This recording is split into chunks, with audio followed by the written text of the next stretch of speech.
پاکستانی آتنکوادی کے ساتھی پکڑی گئی۔ اس اخبار کی ہیڈ لائن تھی، تفصیل کے مطابق پاکستانی دہشت گرد اور اس کے ساتھیوں کی کوئی تفصیل سرکار کے پاس نہیں تھی جس سے ان کی شناخت ہو سکتی۔ لیکن 3-4 روز پہلے یہ انکشاف ہوا کہ جے پور میں محکمہ ٹورازم کی ششاوری دیوی نامی ایک گائیڈ بھی ان کے ساتھ مل گئی تھی، جس نے نہ صرف انہیں جے پور میں پناہ دے رکھی تھی بلکہ انہیں جے پور سے فرار میں مدد بھی دی تھی۔ پولیس نے ششاوری کی تصویر کے پوسٹر شائع کرنے کا فیصلہ کیا۔ پولیس کا یہ خیال تھا کہ ششاوری کی شناخت کے ذریعے اصل دہشت گردوں تک پہنچنا آسان ہوگا۔ یہ پوسٹر گزشتہ رات جے پور سے کوٹ پتلی پہنچے تھے، جو رات ہی رات میں شہر کی دیواروں پر لگا دیے گئے، جس کا نتیجہ خاطر خواہ نکلا، اور آج صبح 10:30 بجے کے قریب ششاوری کو ریشم بازار سے گرفتار کر لیا گیا۔ خیال ہے کہ اس وقت ششاوری کے دوسرے ساتھی بھی آس پاس موجود تھے جو فرار ہونے میں کامیاب ہو گئے۔ پولیس ایک طرف انہیں سرگرمی سے تلاش کر رہی ہے اور دوسری طرف ششاوری سے پوچھ گچھ کی جا رہی ہے۔ طوفانی بارش کے باوجود پولیس کی سرگرمیاں جاری ہیں اور مشکوک مقامات پر چھاپوں کے علاوہ مشتبہ افراد کو بھی حراست میں لے کر پوچھ گچھ کی جا رہی ہے۔ ایک اور خبر جو میرے خیال میں سب سے زیادہ اہم تھی، یہ تھی کہ دہشت گردوں کی گرفتاری کے اس آپریشن کے انچارج را کی اعلیٰ آفیسر بیلا کو بھی ٹیلی فون کے ذریعے جے پور میں اطلاع دی جا چکی ہے۔ بیلا ہیلی کاپٹر کے ذریعے کوٹ پتلی آنے والی تھی، لیکن شدید بارش کی وجہ سے اسے اپنا پروگرام ملتوی کرنا پڑا۔ جیسے ہی موسم بہتر ہوگا وہ کوٹ پتلی پہنچ جائے گی۔ ایک اور چھوٹی خبر کے مطابق پوچھ گچھ کے دوران ششاوری کو تشدد کا نشانہ بنایا جا رہا ہے، لیکن اس نے ابھی تک اپنے ساتھیوں کے بارے میں زبان نہیں کھولی۔ وہ صرف ایک ہی بات دہرا رہی ہے کہ وہ ان کے بارے میں کچھ نہیں جانتی۔ را کی آفیسر بیلا کے آنے کے بعد سنسنی خیز انکشافات کی توقع ہے۔ پولیس نہ صرف ہوٹلوں کو چیک کر رہی ہے بلکہ شہر بھر کے پراپرٹی ڈیلروں سے بھی پوچھ گچھ کی جا رہی ہے۔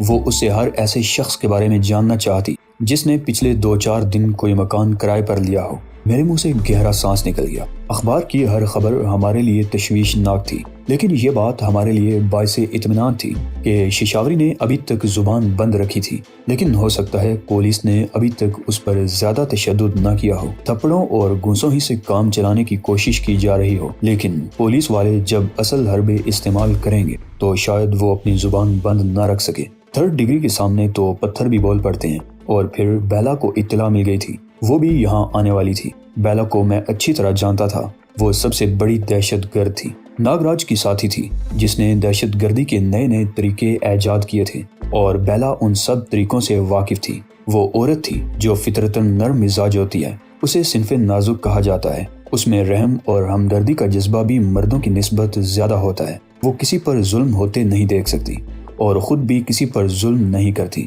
لیکن بیلا عورت تو تھی، لیکن اس میں یہ صفات نہیں تھی۔ وہ ایسے جذبات سے قطعی عاری تھی۔ اس کی زندگی دہشت و بربریت سے عبارت تھی۔ وہ را کی ایک آفیسر تھی۔ را وہ سرکاری ادارہ تھا جس کی بنیاد ہی تخریب اور دہشت گردی پر رکھی گئی تھی، جہاں ایسے کاموں کی خاص طور پر تربیت دی جاتی تھی، اور بیلا کا تو ناگراج جیسے شخص سے بہت پرانا ساتھ رہا تھا۔ وہ عورت نہیں، قہر کی دیوی تھی، اور میرے معاملے میں تو وہ کچھ زیادہ ہی حساس تھی۔ میں نے قدم قدم پر اسے شکست دی تھی، ذلیل و رسوا کیا تھا۔ وہ اب تک میری گرد کو بھی نہیں پا سکی تھی۔ میں کئی مرتبہ اس کے گھیرے میں آیا تھا، لیکن ہر مرتبہ اسے نیچا دکھا کر بھاگ نکلا تھا، اور اب اتفاق سے میری ایک ساتھی پولیس کے ہتھے چڑھ گئی تھی، جس کے بارے میں بیلا کو بھی اطلاع دے دی گئی تھی، اور وہ جے پور سے یہاں آنے والی تھی۔ یہ واحد سراغ تھا جس سے میرا پتہ چلایا جا سکتا تھا، اور میرا خیال تھا کہ بیلا میرے بارے میں معلوم کرنے کے لیے کوئی کسر نہیں اٹھا رکھے گی۔ وہ ششاوری کا جوڑ الگ کر دے گی۔ ہم تینوں سرگوشیوں میں باتیں کر رہے تھے۔ بارش ایک بار پھر تیز ہو گئی۔ اندھیرا پھیل چکا تھا۔ سامنے والے بنگلے کی بتیاں جل اٹھی تھی۔ آسمان سے برستی ہوئی پانی کی چادر کے پس منظر میں جلملاتی ہوئی روشنیاں بڑی عجیب سی لگ رہی تھی۔ برآمدے میں اگرچہ ٹیوب لائٹ روشن کر دی گئی تھی، مگر مچھروں نے ہم پر یلغار کر دی تھی۔ ہم لوگ اٹھ کر اندر آ گئے۔ رانا زمبیر کچن میں تھا، اور کچن اتنے فاصلے پر تھا کہ ہماری آواز اس تک نہیں پہنچ سکتی تھی۔ اس کے باوجود ہم سرگوشیوں میں باتیں کر رہے تھے۔ کیا ہم ششاوری کی کوئی مدد نہیں کر سکتے؟ رتنا نے میری طرف دیکھتے ہوئے کہا۔ ششاوری کی مدد؟ میں نے چونک کر اس کی طرف دیکھا۔ وہ کیسے؟ اسے پولیس کی حراست سے چھڑانے کی کوشش کی جائے۔ رتنا بولی، تم شاید سمجھ رہی ہو کہ کسی فلم کے کردار ہیں جو اسکرپٹ کے مطابق کام کر رہے ہیں، کہ بڑے اطمینان سے عمارت میں داخل ہوں گے اور درجنوں پولیس والوں کو مار داڑ کرتے ہوئے ششاوری کو ان کی حراست سے نکال لائیں گے۔ میں نے رتنا کی طرف دیکھتے ہوئے کہا، نہیں رتنا دیوی، فلم اور حقیقی زندگی کے سٹیج پر کھیلے جانے والے ڈراموں میں بڑا فرق ہوتا ہے۔ فلم کی شوٹنگ کے دوران کوئی غلطی ہو جائے تو اسے ری ٹیک کر کے درست کیا جا سکتا ہے، لیکن حقیقی زندگی کے سٹیج پر کوئی معمولی سی غلطی بھی بہت بڑی تباہی کا باعث بن جاتی ہے۔ ہم جس قسم کے حالات سے دوچار ہیں، تم ان سے اچھی طرح واقف ہو۔ ہم اس پوزیشن میں نہیں ہیں کہ کھل کر سامنے آ سکیں، اور پھر ہمیں یہ بھی معلوم نہیں کہ ششاوری کو کہاں رکھا گیا ہے۔ اس اخبار میں ایک چھوٹی سی خبر یہ بھی ہے کہ ششاوری کو کسی نامعلوم اور خفیہ مقام پر منتقل کر دیا گیا ہے، جہاں اس سے پوچھ گچھ کی جا رہی ہے۔ اسی صورت میں ہم اس کے لیے کیا کر سکتے ہیں، سوائے اس کے کہ سامنے آ کر ہم بھی کسی مصیبت میں پھنس جائیں؟ ٹھیک کہتے ہو، رتنا نے گہرا سانس بھرتے ہوئے کہا۔ ہم واقعی اس کے لیے کچھ نہیں کر سکتے۔ ہم یہ باتیں کر ہی رہے تھے کہ رانا زمبیر ایک ٹرے اٹھائے ہمارے قریب پہنچ گیا، جس میں شیشے کے خوبصورت چھوٹے گلاس رکھے ہوئے تھے۔ ان میں گولڈن رنگ کا مشروب تھا جس سے بھاپ اٹھ رہی تھی۔ مجھے سمجھنے میں دیر نہیں لگی کہ وہ کس قسم کا قہوہ تھا۔ اس نے گلاس ہمارے سامنے رکھ دیا۔ یہ کیا ہے؟ سمترا نے سوالیہ نگاہوں سے اس کی طرف دیکھا۔ اس علاقے میں پائے جانے والے ایک خاص قسم کے پھول پتیوں کا قہوہ ہے، رانا زمبیر نے جواب دیا۔ یہ قہوہ خاص طور پر برسات کے دنوں میں پیا جاتا ہے۔ یہ نہ صرف کھانسی اور فلو سے بچاتا ہے بلکہ اسے بھوک بھی کھل کر لگتی ہے۔ تو پھر ہمیں کھانے میں کیا کھلاؤ گے؟ یہ بات رتنا نے پوچھی تھی۔ چائنیز فرائیڈ رائس اور سویٹ اینڈ سور اور پرون۔ واہ، رتنا بولی، بہت عرصے بعد سے چائنیز نہیں کھایا، لیکن اس میں بہت وقت لگے گا۔ ہماری مدد کی ضرورت ہو تو کچھ کام ہمیں بتا دو۔ آپ کو 9:30 بجے کھانا تیار ملے گا، رانا زمبیر نے مسکراتے ہوئے جواب دیا اور خالی ٹرے لے کر واپس چلا گیا۔ میں نے اپنے سامنے رکھا ہوا گلاس اٹھا لیا اور ہلکی ہلکی چسکیاں لینے لگا۔ قہوہ واقعی خوش ذائقہ تھا، جس میں ہلکی سی بہت خوشگوار مہک بھی تھی۔ قہوہ پینے کے بعد واقعی ہماری بھوک چمک اٹھی اور رانا زمبیر نے بھی حسب وعدہ ٹھیک 9 بجے کھانا میز پر لگا دیا۔ کھانا کھا کر اندازہ ہوا کہ وہ اس بنگلے کا محض چوکیدار ہی نہیں تھا، بہت اچھا کک بھی تھا۔ اس کا تیار کیا ہوا یہ چائنیز کھانا بھی بہت لذیذ تھا۔ کھانے کے بعد ہم دوبارہ ہال کمرے میں آ گئے اور تھوڑی دیر بعد زمبیر نے ہمارے سامنے گرم گرم کافی بھی سرو کر دی۔ 11 بجے کے قریب روپ سہائے کا فون آ گیا۔ سمترا تقریباً 15 منٹ تک اس سے فون پر بات کرتی رہی۔ اس کے بعد ہم تینوں اوپر آ گئے۔ الگ الگ کمروں میں جانے کے بجائے رتنا اور سمترا بھی میرے ہی کمرے میں آ گئی۔ سمترا نے دروازہ بند کر دیا اور ہم بیڈ پر آڑے ترچھے لیٹ کر باتیں کرنے لگے۔ بارش آدھی رات کے بعد کسی وقت بند ہو گئی تھی۔ صبح جب میں کمرے سے نکل کر ٹیرس پر آیا تو دھوپ چمک رہی تھی، لیکن آسمان پر کہیں کہیں بادل موجود تھے۔ دھوپ میں ہر چیز دھلی دھلی اور نکھری نکھری سی لگ رہی تھی۔ 2-3 دن گزر گئے۔ اخبارات سے تو یہ پتہ چل گیا تھا کہ ششاوری کے پکڑے جانے کے اگلے روز صبح سویرے بیلا ہیلی کاپٹر سے کوٹ پتلی پہنچ گئی تھی، لیکن اس کے بعد ششاوری یا بیلا کے بارے میں کوئی خبر اخبارات میں شائع نہیں ہوئی تھی۔ یا تو پریس کو اس کی ہوا تک لگنے نہیں دی جا رہی تھی، یا پریس کو پابند کر دیا گیا تھا کہ اس حوالے سے کوئی خبر شائع نہ کریں۔ میری پریشانی بڑھتی جا رہی تھی۔ ششاوری کے بارے میں کوئی خبر نہیں تھی اور نہ ہی یہ پتہ چل پا رہا تھا کہ بیلا ہمارے بارے میں اس کی زبان کھلوا سکی ہے یا نہیں۔ دفعتاً میرے ذہن میں ایک اور خیال آیا، اگر ششاوری نے کچھ بتا دیا تھا تو پولیس نے سمترا کے بنگلے پر ریڈ کیا ہوگا یا اس کی نگرانی کی جا رہی ہوگی۔ یہ معلوم کرنے کا صرف ایک ہی طریقہ تھا، اور جب میں نے سمترا کے سامنے یہ تجویز رکھی تو اس کی آنکھوں میں الجھن تیر گئی۔ کیا یہ خطرناک نہیں ہوگا؟ اس نے کہا، اگر اس بنگلے کی نگرانی ہو رہی ہو تو ہم نظروں میں آ جائیں گے اور اس طرح ہمارا یہ ٹھکانہ بھی محفوظ نہیں رہے گا۔ رسک تو لینا ہی پڑے گا، میں نے کہا۔ ہم اس طرح ایک جگہ پر قید ہو کر نہیں رہ سکتے۔ اگر ہمیں اس شہر سے نکلنا ہے تو کچھ نہ کچھ کرنا ہی پڑے گا۔ ویسے میرے ذہن میں ایک ترکیب ہے۔ دوسرے بنگلے کی چابیاں کہاں ہیں؟ اتفاق سے چابیوں کا وہ گچھا میرے بیگ میں موجود ہے، سمترا نے جواب دیا۔ گڈ، میں نے کہا، ہم سیدھے اس بنگلے پر جائیں گے۔ اگر اس بنگلے پر آ کر کسی نے دریافت کیا تو ہم سمجھ جائیں گے کہ کوئی گڑبڑ ہے۔ بصورت دیگر ہم کچھ دیر وہیں سے تمہارے بنگلے کا جائزہ لے کر واپس آ جائیں گے۔ ٹھیک ہے، سمترا نے گہرا سانس لیتے ہوئے کہا۔ اگر تمہیں اپنے آپ پر اتنا ہی اعتماد ہے تو میں تیار ہوں۔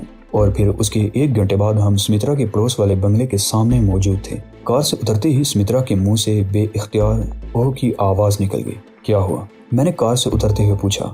گیٹ پر برائے فروخت کا بورڈ لگا رہتا تھا جو غائب ہے۔ اس کا مطلب ہے کہ پچھلے چند روز کے دوران یہ مکان بھی بک چکا ہے، سمترا نے کہا، لیکن گیٹ پر لگا ہوا تالا یہ ظاہر کر رہا ہے کہ ابھی یہاں کوئی نہیں آیا ہے۔ سمترا نے پرس میں سے چابیوں کا گچھا نکال لیا اور ایک چابی منتخب کر کے تالا کھولنے لگی۔ میں اس دوران آس پاس کا جائزہ لیتا رہا۔ ہم اس بنگلے میں تقریباً آدھا گھنٹہ موجود رہے۔ بنگلے کی چھت پر جا کر بھی میں نے بہت محتاط انداز میں چاروں طرف کا جائزہ لیا تھا۔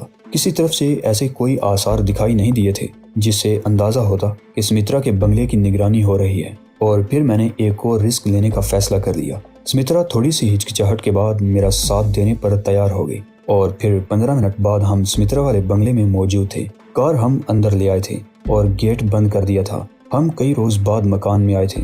ہر چیز اسی طرح تھی جس طرح ہم چھوڑ کر گئے تھے۔ ہماری عدم موجودگی میں کوئی اس بنگلے میں داخل نہیں ہوا تھا۔ ویسے پولیس والے اتنے بے وقوف نہیں تھے، تالے توڑ کر اندر داخل ہونے کی کوشش کرتے۔ البتہ یہ ہو سکتا تھا کہ دور سے اس بنگلے کی نگرانی ہو رہی ہو۔ جس وقت ہم یہاں داخل ہوئے تو اس وقت دن کے 11 بج رہے تھے۔ ہمارا کچھ دیر یہاں رکنا ضروری تھا تاکہ یہ اندازہ ہو سکے کہ نگرانی ہو رہی ہے یا نہیں۔ سمترا کے چہرے پر خوف کے ہلکے سے سائے تھے۔ وہ بیلا سے پیچھا چھڑوا کر ماؤنٹ ایو سے بھاگ کر آئی تھی۔ وہ پرسکون زندگی گزارنا چاہتی تھی۔ یہاں اس کی زندگی میں کسی قدر سکون بھی تھا جس نے ماؤنٹ ایو میں اسے لپیٹ میں لے رکھا تھا، لیکن ہمارے آنے کے بعد وہ پھر انہی حالات سے دوچار ہو گئی تھی۔ ششاوری کے پکڑے جانے سے پہلے تو وہ بڑی حد تک مطمئن بھی تھی اور اس نے ہمارے ساتھ یہاں سے نکل جانے کا پروگرام بھی بنا لیا تھا، لیکن اس روز ششاوری کی گرفتاری نے صورتحال ہی بدل ڈالی تھی۔ وہ خود بال بال بچی تھی۔ یہ اتفاق تھا کہ اس وقت ان دونوں میں چند گز کا فاصلہ تھا۔ اگر وہ دونوں ساتھ ہوتی تو یقیناً سمترا بھی پکڑی جاتی، اور پھر ششاوری نے بھی عقل مندی کی تھی کہ سمترا سے بالکل لا تعلق رہی تھی اور موقع پا کر اسے وہاں سے چلے جانے کا اشارہ کیا تھا۔ سمترا بچ تو گئی تھی، لیکن اس کی پرسکون زندگی میں ایک بار پھر بھونچال آ گیا تھا، اور ایک بار پھر موت سے آنکھ مچولی شروع ہو گئی تھی۔ اس بنگلے میں آئے ہوئے پون گھنٹہ گزر گیا۔ میں نے پستول ہاتھ میں لے رکھا تھا اور ایسی جگہ بیٹھا تھا کہ بنگلے کے باہر آنے والا کوئی بھی شخص دور ہی سے نظر آ سکتا تھا۔ ابھی تک کسی گڑبڑ کے آثار دکھائی نہیں دیے تھے۔ سمترا نے فون کر کے رتنا کو بتا دیا تھا کہ یہاں فی الحال کوئی گڑبڑ نہیں ہے، لیکن ہمیں واپس آنے میں کچھ دیر ہو جائے گی۔ میں کم سے کم 3 گھنٹے یہاں گزارنا چاہتا تھا تاکہ کسی نتیجہ پر پہنچا جا سکے۔ اگر بنگلے کی نگرانی ہو رہی ہوگی تو ریڈ کرنے کے لیے اتنا وقت کافی ہوگا۔ بصورت دیگر یہ سمجھ لیا جائے گا کہ ششاوری نے ہمارے بارے میں پولیس کو کچھ نہیں بتایا۔ جیسے جیسے وقت گزرتا رہا، سمترا کے چہرے کے تاثرات بھی بدلتے گئے۔ اب وہ اتنی زیادہ خوفزدہ نہیں تھی۔ وہ زیادہ تر میرے پاس بیٹھی رہی تھی، پھر اٹھ کر فرنیچر کی صفائی کرنے لگی۔ اس کام سے فارغ ہو کر وہ کچن میں گھس گئی۔ تمام لوازمات موجود تھے۔ چائے کے لیے وہ پہلے بھی خشک دودھ استعمال کرتی تھی۔ اس وقت بھی وہی ڈبہ کھولا گیا۔ چائے پیتے ہوئے سمترا میرے سامنے بیٹھی ہوئی تھی۔ فرنیچر کی صفائی وغیرہ کرتے ہوئے اس نے ساڑی کا پلو کمر میں اڑس لیا تھا اور اس وقت میرے سامنے اسی طرح بیٹھی ہوئی تھی۔ چائے ختم ہو گئی تو سمترا کپ اٹھا کر کچن میں چلی گئی۔ میں گہرے گہرے سانس لیتا ہوا سامنے والی کھڑکی سے باہر دیکھتا رہا۔ ہمیں یہاں آئے ہوئے 3 گھنٹوں سے زیادہ وقت گزر چکا تھا اور ابھی تک کسی گڑبڑ کے آثار دکھائی نہیں دیے تھے۔ دفعتاً اپنے کندھوں پر ہاتھوں کا ہلکا سا دباؤ محسوس کر کے میں چونک گیا۔ گردن گھما کر دیکھا، سمترا میرے پیچھے کھڑی میرے اوپر جھکی ہوئی تھی۔ اس کے ہونٹوں پر مسکراہٹ تھی اور دونوں ہاتھ میرے کندھوں پر تھے۔ میں نے اپنے ہاتھ اس کے ہاتھ پر رکھ دیے اور اسے آہستگی سے اوپر کھینچ لیا۔ سمترا صوفے کے اوپر سے میرے اوپر آن گری۔ اس کا سر میری گود میں تھا۔ اس کی آنکھوں میں سرخی کے ڈورے تیر رہے تھے اور سینے کا زیرو بم قیامت ڈال رہا تھا۔